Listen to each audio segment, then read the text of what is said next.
Hello les zappeurs, bienvenue dans le monde fantastique du cinéma, des séries télé et de la musique. On se retrouve aujourd'hui pour parler de l'Odyssée, le nouveau film de Christopher Nolan. Il est sorti en France le 15 juillet 2026. Il s'agit de l'adaptation du célèbre poème d'Homère. Il raconte le long retour d'Ulysse vers Ithaque après la guerre de Troie. Son voyage le conduit à affronter le Cyclope, Circé, les sirènes, Calypso et bien d'autres épreuves, tandis que son fils Télémaque tente de le retrouver et que Pénélope résiste aux prétendants qui combattent le trône. Le film a bénéficié d'un budget de production estimé à 250 millions de dollars. En y ajoutant les coûts de marketing et de distribution, le coût total se situe probablement autour des 350 millions de dollars, voire 400.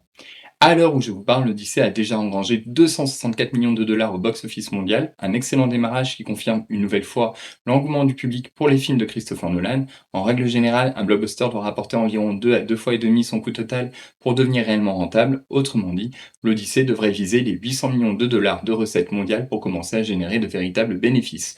Au vu de son lancement, je pense qu'il a largement les moyens d'atteindre ce chiffre. Qu'ai-je pensé du film? De mon côté, j'ai trouvé le casting vraiment irréprochable. Matt Damon est très convaincant dans le rôle d'Ulysse, Tom Holland apporte beaucoup de sincérité à Télémaque, Anna Thaoué est excellente en Pénélope, et même Robert Pattinson, dont je ne suis pourtant pas particulièrement fan, m'a surpris par la justesse de son interprétation. Chaque acteur semble parfaitement à sa place et donne énormément de crédibilité à son personnage. Là où le film m'a le plus convaincu, c'est dans sa lecture du personnage d'Ulysse. L'histoire est passionnante, notamment tout ce qui concerne les conséquences de la guerre de Troie. J'ai beaucoup aimé que Christopher Nolan montre à quel point cette victoire a profondément marqué son héros et qu'il en vient presque à regretter d'avoir participé à la prise de Troie. On comprend progressivement que le véritable poids qu'il transporte n'est pas seulement physique, mais aussi psychologique. J'ai également beaucoup apprécié l'idée que le plus grand obstacle au retour d'Ulysse n'est finalement pas les monstres ou les dieux, mais Ulysse lui-même. Le film laisse entendre qu'il met autant de temps à rentrer parce qu'il redoute de revenir à Ithaque et d'affronter les conséquences de son passé. Il ne sait plus vraiment s'il mérite de retrouver sa place auprès de Pénélope et de Télémaque après toutes les horreurs qu'il a vécues et auxquelles il a participé. Calypso représente alors une véritable tentation, celle d'abandonner ses responsabilités et de rester dans un endroit où il n'aurait plus à faire face à ses traumatismes. J'ai trouvé cette lecture psychologique du personnage particulièrement intéressante et c'est selon moi l'une des grandes réussites du film.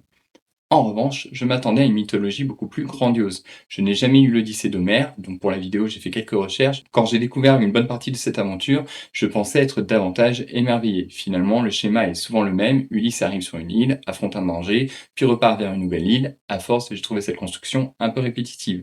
Même si dans le livre, en effet, a priori c'est comme ça, je trouve que pour le cinéma, il y a un côté redondant. J'ai aussi été déçu par certaines séquences pourtant emblématiques. La scène des sirènes, par exemple, manque selon moi d'ampleur et de mystère. Je m'attendais à quelque chose de beaucoup plus marquant visuellement. De manière générale, il m'a manqué ce souffle épique, cette dimension fantastique et spectaculaire que j'associais à la mythologie grecque. J'aurais aimé des créatures plus impressionnantes, des décors plus flamboyants et une mise en scène plus audacieuse. C'est également le cas de certains personnages. Calypso, incarné par Charlize Theron, qui est d'ailleurs très très bien dedans, est intéressante, mais j'ai eu le sentiment que ses motivations n'étaient pas suffisamment développées. Elle représente pourtant une étape essentielle dans le parcours d'Ulysse, puisqu'elle incarne cette possibilité de renoncer à son retour. J'aurais aimé que cette relation soit davantage explorée et montée à l'écran. Même constat pour Athéna, dont la présence m'a semblé finalement assez discrète. On parle quand même d'Athéna, l'une des divinités les plus importantes de la mythologie grecque. Je m'attendais vraiment à ce qu'elle occupe une place beaucoup plus centrale, d'autant qu'a priori, dans le livre, elle est très très importante. J'ai également été un peu déçu par le combat final lorsqu'Ulysse revient à Ithaque pour reprendre son royaume et retrouver Pénélope. C'est pourtant le point culminant du film, mais j'ai trouvé la chorégraphie des affrontements assez peu lisible. L'action manque parfois de clarté et je n'ai pas ressenti toute la puissance ou la tension que j'attendais d'un affrontement aussi décisif.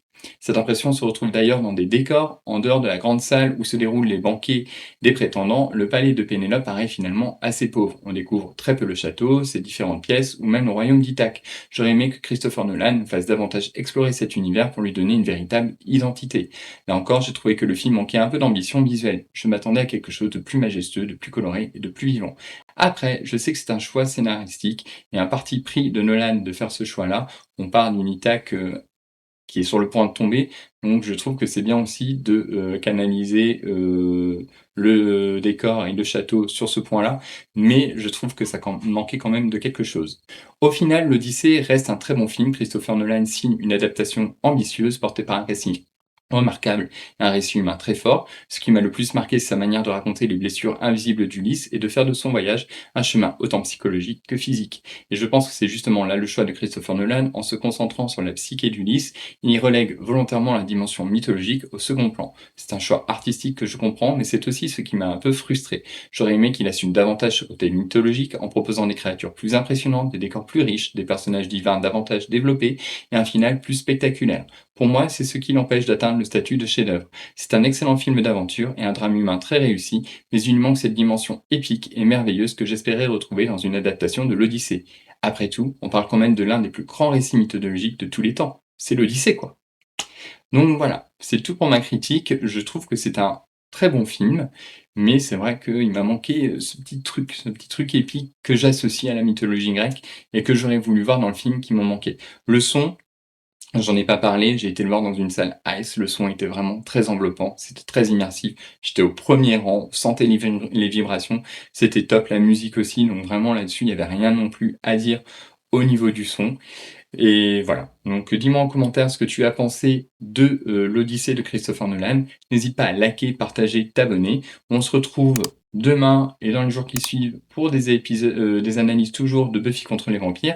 Et il y aura également un numéro, je te dis maintenant, sur Massacre à la tronçonneuse, le film, le remake qui a été fait en 2003. Voilà, je suis en train de le préparer, il est écrit, il ne reste plus qu'à le monter et le tourner. Donc il sortira, je pense, demain ou mercredi.